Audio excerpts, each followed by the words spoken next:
Attraction की शुरुआत होती है जब हमें अच्छाई दिखाई जाती है। यानी जब हम किसी से बात करते हैं, हंसी मजाक करते हैं, तो शुरू में हमें ऐसा कुछ नहीं देखने को मिलता जिससे हमें ऐसा फील हो कि आगे जाकर कोई हमें इग्नोर भी कर सकता है।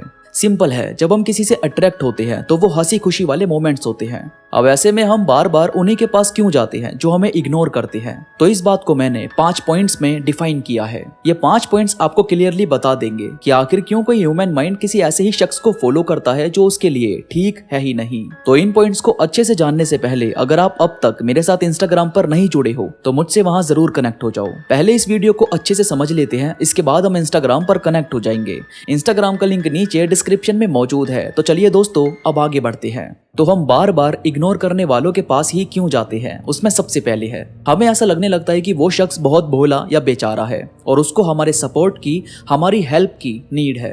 अब देखो, जब भी कोई हमसे मिलता है तो शुरू में वो अपने आप को ऐसे ही दिखाता है, यानी सिंपैथी लेने की कोशिश करता है, जिसमें वो दिखाता है कि मेरी लाइफ में कितना दुख है, कितना दर्द है, मगर इसके बाद भी वो हमें खुश रखता है, हमारी केयर करता है। और यही चीज हमें इतनी बार दिखाई जाती है कि ये सब हमारे माइंड में फीड हो जाता है। अब जब हमें कोई इग्नोर करता है तो कुछ दिन हम भले ही उससे अलग हो जाएं, मगर हमारे माइंड में उनके लिए केयर घूमती ही रहती है कि उनको हमारी हेल्प की नीड है। अब देखो दोस्तों, जैसे fire fighter, police, doctor, nurse, ये सब हमारी मदद करते हैं। इन्हें हमेशा यह फील होता है कि हमें इनकी नीड है, मगर ये सब हमारे साथ रिलेशनशिप बनाने की नहीं सोचते। ना ही ये ऐसा सोचते हैं कि हमारे साथ इनको अट्रैक्ट होना चाहिए। अट्रैक्शन आपको उस शख्स से इस वजह से हुआ क्योंकि उसके साथ आपने काफी टाइम बिताया। और अट्रैक्शन हमें कई बार अंधा कर देती है। हम किसी की नेगेटिव साइड को बिल्कुल ही अनदेखा कर देते हैं और सिर्फ उसकी पॉजिटिव साइड को देखते हैं। पर अगर कोई आपको ही अनदेखा कर दे तो इस बात को समझना बहुत जरूरी हो जाता है कि जरूरी नहीं कि उसको हमारी ही हेल्प की नीड हो, वो अकेला भी इन सब को हैंडल कर सकता है। इसके बाद जब भी हम हर्ट होते हैं या हम किसी की वजह से हर्ट होते हैं तो हमें ऐसा लगता है कि हम उस शख्स को बदल सकते हैं, बदल देंगे। ये सबसे बड़ा पॉइंट होता है हमारे बार बार ऐसे लोगों के पास जाने का जो हमें कुछ नहीं समझ रहे। अब क्योंकि हमने उनके साथ कुछ अच्छे मोमेंट्स बिताए हैं तो हमें वाकई में ऐसा लगने लगता है कि हम है ना, हम बदल देंगे उसको। पर कोई भी इंसान तब तक नहीं बदल सकता जब तक वो खुद को बदलना ना चाहे। अगर कोई चाहता है कि वो आपके लिए खुद को चेंज करेगा तो एफर्ट्स भी आपको जरूर नजर आएंगे। आपको दिखने लगेगा कि वो थोड़ा थोड़ा खुद को बदल रहा है। पर अगर कोई कुछ एफर्ट्स नहीं लगा रहा तो आपको भी ऐसा कुछ नहीं सोचना चाहिए कि हम उसे बदल सकते हैं वगैरह वगैरह। इसके बाद कई बार जब किसी सामने वाले की मिस्टेक होती है और वो हमें ही उसका गुनहगार ठहरा दे कि तू ही करता है ये सब, तेरी ही वजह से लड़ाइयाँ होती है, तो ऐसी जगह पर हम वाकई में ऐसा सोचने लगते हैं कि शायद मैं ही गलत हूँ, मेरी ही वजह से ये सब हो रहा है।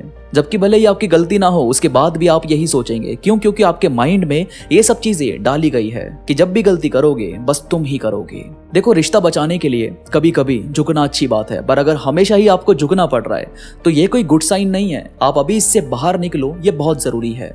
इसके बाद कई बार पीयर प्रेशर में हम उसी शख्स के पास वापस चले जाते हैं, जैसे लोगों की सुनने के बाद या उनके यार दोस्त जब उनकी तरफदारी करते हैं या वो खुद आकर सॉरी बोलता है और फिर हम सही और गलत का फैसला दूसरों पर छोड़ देते हैं बजाय अपने दिमाग से चलने के। तो दोस्तों, ये है एक बड़ी मिस्टेक। देखो, पहले वाला टाइम भी किसी के साथ आपने ही जिया है और अभी वाला टाइम भी किसी के साथ आप जी रहे हो। तो कोशिश करो कि अब आगे का टाइम भी आप खुद डिसाइड करो कि आपको क्या करना है क्या नहीं, ताकि आपको भी फैसले लेने आ सके। आपको भी सही और गलत का सिर्फ सोचने से ही आभास हो जाए कि क्या आपके लिए सही है और क्या गलत।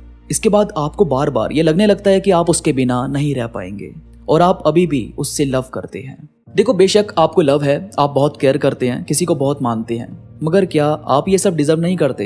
क्या आप नहीं चाहते कि प्यार और रिस्पेक्ट आपको भी मिले? तो ये सब मत सोचा करो कि आपको अभी भी उससे कुछ है या नहीं, बल्कि ये सोचो कि वो आपको डिजर्व करता है या नहीं। वहां पर जाना आपकी मेंटल हेल्थ के लिए अच्छा है या नहीं। देन आपको समझ में आ जाएगा कि मेरे लिए मेरी खुशी भी जरूरी है और मुझे खुद का ख्याल रखना होगा। दोस्तों, वीडियो को सुनकर कुछ बात मन में आई हो, कुछ पूछना हो तो मुझे इंस्टाग्राम पर मैसेज भी कर सकते हो। इंस्टाग्राम पर मैं कोट्स, रील्स, कहानियां, थॉट्स अपलोड करता रहता हूं, तो वहां मेरे साथ जरूर कनेक्ट हो जाओ। इंस्टाग्राम का लिंक नीचे डिस्क्रिप्शन में मौजूद है, तो अभी क्लिक करो और बस जुड़ जाओ। और कमेंट्स में मुझे बताओ कि आपको ये बातें कैसी लगी। वीडियो को लाइक और शेयर जरूर कर देना दोस्तों। तो अभी के लिए बस इतना ही। मैं मिलूंगा आपसे नई वीडियो के साथ, तब तक के लिए धन्यवाद।